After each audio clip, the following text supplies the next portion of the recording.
and the religious leaders, we weren't going to make it to heaven. You remember that? And so I'm going, whoa, wait a second. These guys were all about religion, and Jesus says, no, they're all about religion externally. It's what everybody thought of them on the outside, and God is looking at their heart. And so as we remember that process, we think about these changes that God is making. Could it be that changes would happen that would be so amazing that even our enemies would see Jesus in us? As the Lord starts talking about this material today, as we have it in Matthew chapter 5, verse 33, we're going to see that Jesus is not contradicting the Old Testament.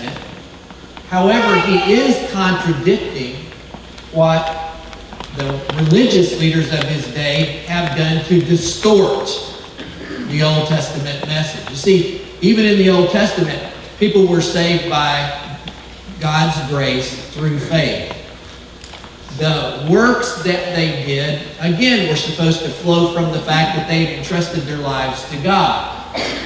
But their sacrifice was inadequate, because their sacrifice was an animal, which was just pointing to ultimately what would be Jesus coming. And so now Jesus is not going to say, okay, now the Old Testament God said this, but now I'm saying this. It's not that at all. It's how the religious leaders have distorted the faith, and now I'm going to help you understand what God meant. Okay? So, again, you've heard that the ancients were told, you shall not make false vows, but shall fulfill your vows to the Lord. Nothing wrong with fulfilling our vows to the Lord. There were specific vows that were religious vows, that were legal system vows in Judaism that were expected. But you know what happened? We got in a situation where the religious leaders, they didn't want there to be caught in a situation where they would have to do something that they said. So they would say, oh, well, you know, I promise you that I'm going to do thus and so on the gold of the temple. Well, why was that okay? Because they didn't say on the temple, because the temple is God's temple, and then they would have to keep their vow. Well, I promise that I'm going to do thus and so on the... And they would come up with some kind of an oath that was in their mind not really an oath to God. And then if they didn't have to keep it, they would say, well, I didn't promise God. I didn't promise on the temple. And so they were really, it was bringing the place to the nation to a place where nobody trusted the religious leaders at all. Do you know that in the United States of America, used car dealers, on a list of all the people who are most trusted and least trusted, used car dealers are above ministers now. I mean, we start with, you'd be surprised, not doctors, but nurses. Nurses, first responders, doctors get in there eventually, and it goes right on down the list, used car dealers, and then preachers. What's going on? Well, if we're not good to the word that we preach, then that confuses the world. But what about you? What about me? Here in our community, it doesn't matter whether you're a minister of the gospel or not. If we live one way and speak something else, the world knows it. Amen. They see it. And they're confused by it. So Jesus said, hey, look, don't make an oath at all. By heaven, or for it's the throne of God, by the earth, the footstool of feet in Jerusalem. Not by Jerusalem, the city of the great king. Just don't make oaths. Nor shall you make an oath by your own head, for you cannot make a hair. And this will be interesting going into 36. If it's going to go to 36. There. An oath by your own head, for you cannot make one hair white or black. Now, a lot of you have made some of these white. Okay. But I can't do anything to make them black again unless I do what some of you ladies do, and I can't afford that. All right? So Jesus is saying, no oath. But let your statement simply be yes, yes, or no, no. Anything beyond these is what? Is evil. Now, the enemy immediately steps into this situation, and he's going to do it in every one of these passages that we look at today. It says, oh, see, so you shouldn't even go to court and raise your hand, put your hand on the Bible. I promise to tell the truth, the whole truth, nothing but the truth, so help me God. Okay, do you understand that the Jewish people had oaths that God had them take for specific reasons?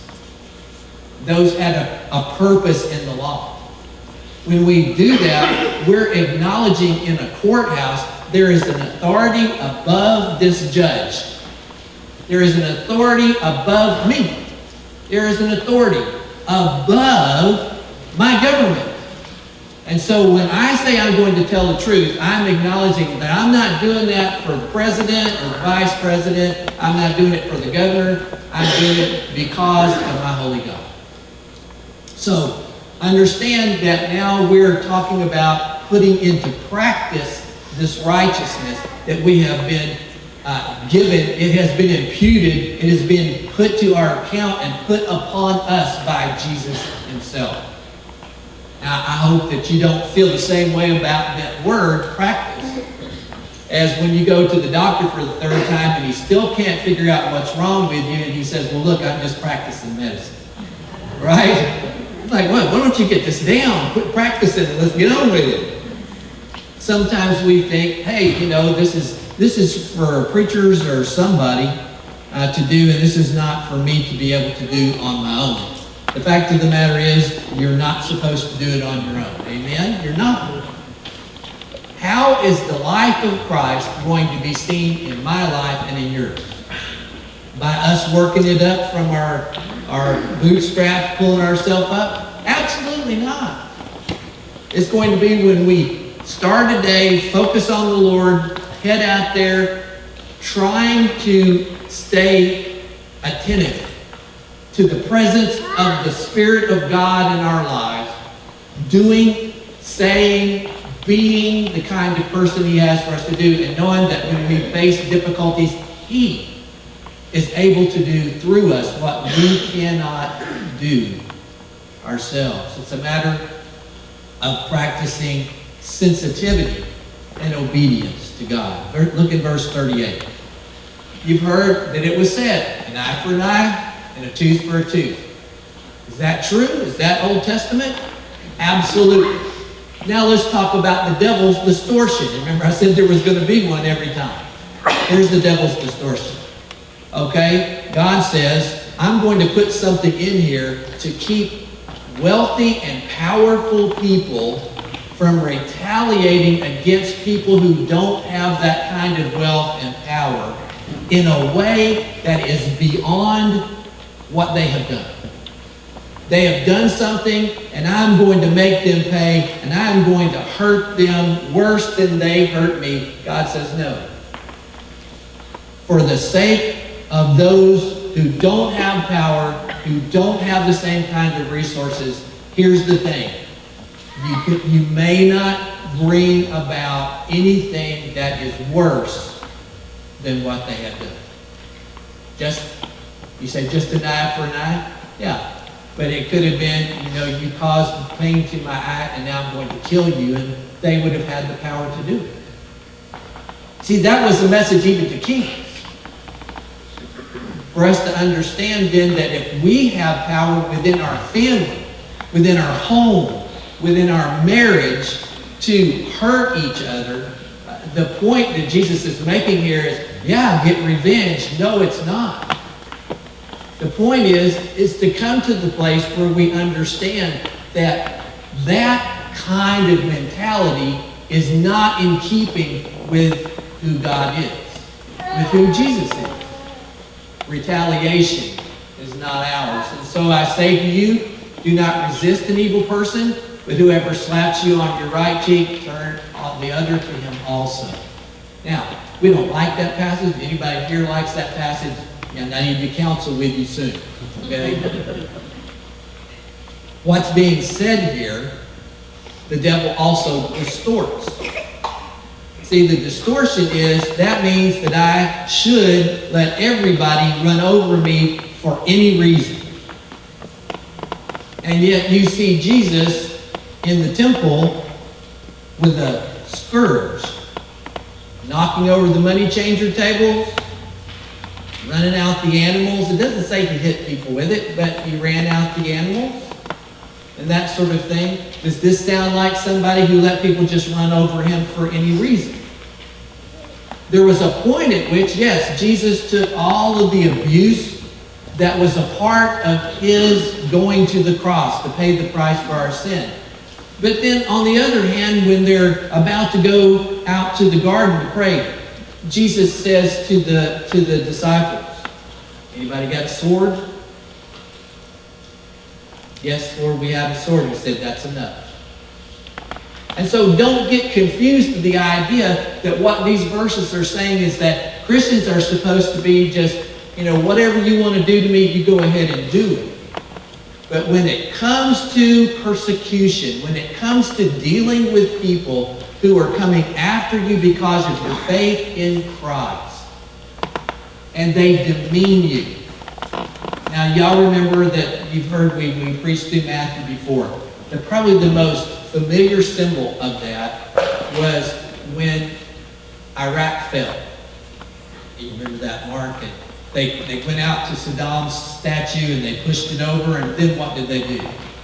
Took off the shoe and they started beating on the statue with the shoe. That was a demeaning thing. Was it hurting the statue? No. But what were they saying? Under the dust of our feet. Under the dust of our feet. And that being slapped in ancient times was worse than being hit, punched, whatever it could be, because it was an intention to demean you. So when we talk about the fact that someone attacks my pride as a follower of Christ, and they in some way try to demean me, they slap me in the face, am I supposed to get revenge for that? Or doesn't the scripture say, vengeance is mine, saith the Lord, I will repay? And so there are times when we're facing this kind of persecution that we need to understand that the Lord, just as he did on the way to the cross, would have us do that and to allow him to square things up at the end. Verse 40. Anyone wants to sue you and take your shirt, let him have your coat also. Now, most people didn't have a lot of clothing back in the day. That would have been very expensive, hard to take care of, and that sort of thing. So they might have had maybe 2 or 3 kinds of shirt-type clothes that they wore underneath, full length, and some kind of a cloak. And if you had no money and someone sued you and there was nothing to take, then the judge could take your cloak and give it to the person that you owed the money to. But the Old Testament requirement is in the evening, you would have to give them their cloak back so that they would have it for the night to keep them warm. That's a lot of running back and forth with this cloak, right? But what is this principle saying? Again, Jesus is trying to help us to understand that there is a limitation to getting even with people to take everything they have.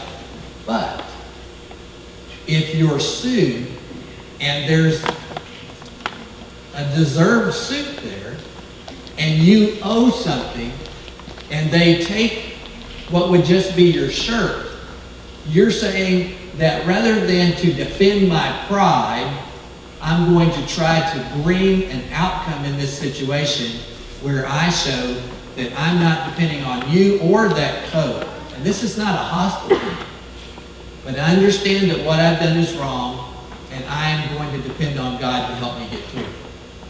See, even when Jesus teaches about the passage, when you're going before the judge and you meet the person that's suing you along the way, that you would make friends and work things out before you get there, it doesn't assume that the believer in that case was innocent. there are times that we make wrong decisions. And we walk through the consequences of those things. We should avoid the tendency to try to be selfish and to hang on to everything we have, and to show, in fact, that our faith and trust is in God. Verse 41, Jesus talks about another one of these ideas of practicing our righteousness. Practicing our righteousness. Whoever forces you to go 1 mile, go with him too. But this was a Roman law. If you were traveling along and a group of Roman soldiers were moving through, they could legally require you to carry their pack for a mile. It was legal. They had that right. And probably that was the most demeaning thing for the Jewish people, because they were captives of Rome, and Rome controlled them. They even had to ask permission to do certain things in regard to the temple and that sort of thing. And so they hated the Romans. And here comes a Roman soldier and says, "Hey, you, come here. Put my pack on. Let's go." And you have to go for a mile. Not quite a standard U.S. mile, a little short of that, but still close to that same amount of distance. What did Jesus say? Go an extra mile. Represent me well. If they're going to ever know that you are a believer, a follower of mine, go the extra mile and represent me well. See, we have the opportunity to do things begrudgingly, or we have the opportunity to do things with gregarious spirit and a sense of love. And Jesus certainly went the extra mile for us on the cross. And in fact, he goes the extra mile for you and I, each and every day. In Matthew 5:42. This was tough.